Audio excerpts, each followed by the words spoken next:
There are some sad news. Electronic Arts decided to kill the Project Cars franchise. Since 2015, Project Cars has been a staple in sim racing, a title that has been praised, hated, and often misunderstood. One with its ups and downs.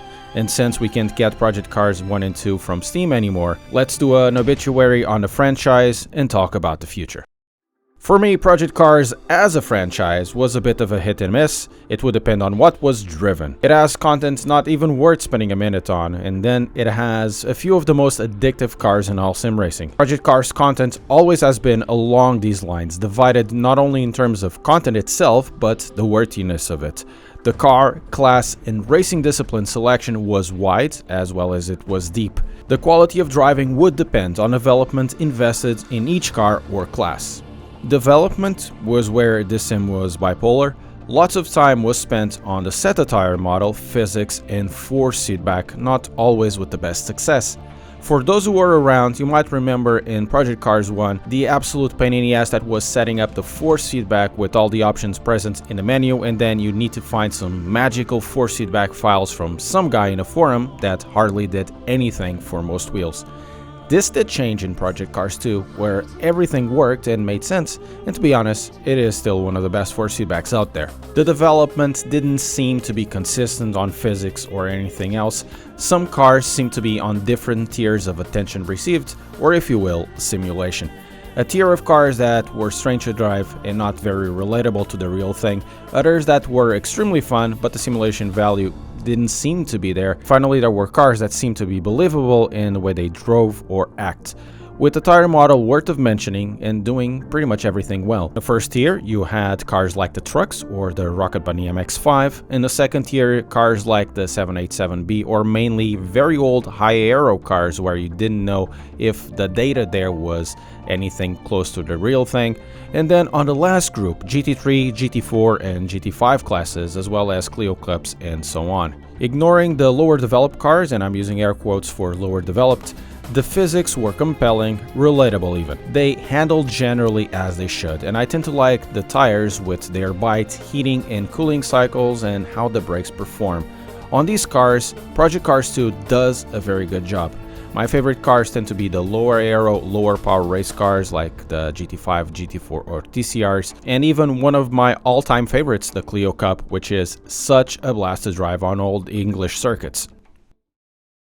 The Project Cars series also brought something fresh into sim racing, a multiple choice career path following different classes.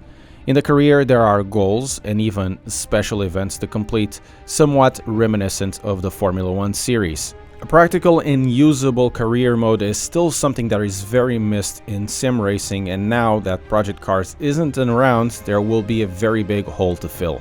Graphically, the Project Cars series holds convincingly today, and it's a title that runs very well even in old setups.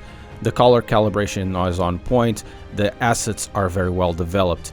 Put it side to side with modern titles like Assetto Corsa Competizione, in many ways I will still prefer the Project Cars series. Most of all, it has a fully realized weather system with very profound impacts in the way of driving. For me, it is still the best weather system out there, as the track responds dynamically and changes according to weather. The weather is fully customizable, you can progress it in the way it wants, you can choose snow, you can choose heavy rain and thunderstorms, and if it rains, puddles will build up in places that are expected, such as in asphalt depressions. These puddles are convincing and a challenge to drive with. If you hit them, the car will have aquaplaning, it will be harder to control the car, it will be harder to brake. With the graphics and features that came with this series, Project Cars has had a massive impact in sim racing titles development. What we now take for granted and what we want from new titles came from this series pushing the envelope and experimenting. While bipolar, it still holds up today. If you have it in your library, keep it there. Its removal from the Steam store page might be sad, as it is a piece of sim racing history mostly gone now. However, it is not tragic. First of all, there is a true successor to it, which is Automobilista 2, which keeps pretty much everything from it and expands on it. Then there is the news that Ian Bell is developing GTR Revolution. These news are quite funny because if you remember your history, about 10 years ago, Ian Bell has had his studio bought up by Electronic Arts to develop the Need for Speed Shift series. Then EA does EA things, they decided to break the team for parts. Ian likely had a golden parachute from them. Then he went around to get the team to create what we would see as the Project Cars series. 10 years later, he gets bought by Codemasters, Codemasters gets bought by EA, and then the studio gets broken for parts and is now creating the GTR Revolution.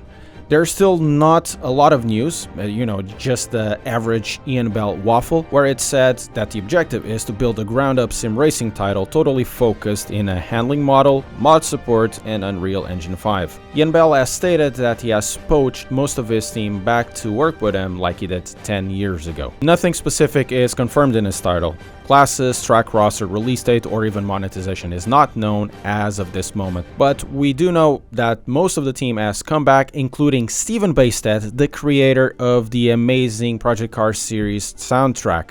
Project Cars has always slapped in terms of soundtrack, and if anything, this will be at the level or above Gran Turismo or Forza, because in my opinion, the other ones were.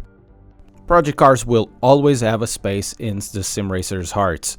For all the good and the bad, it was unique.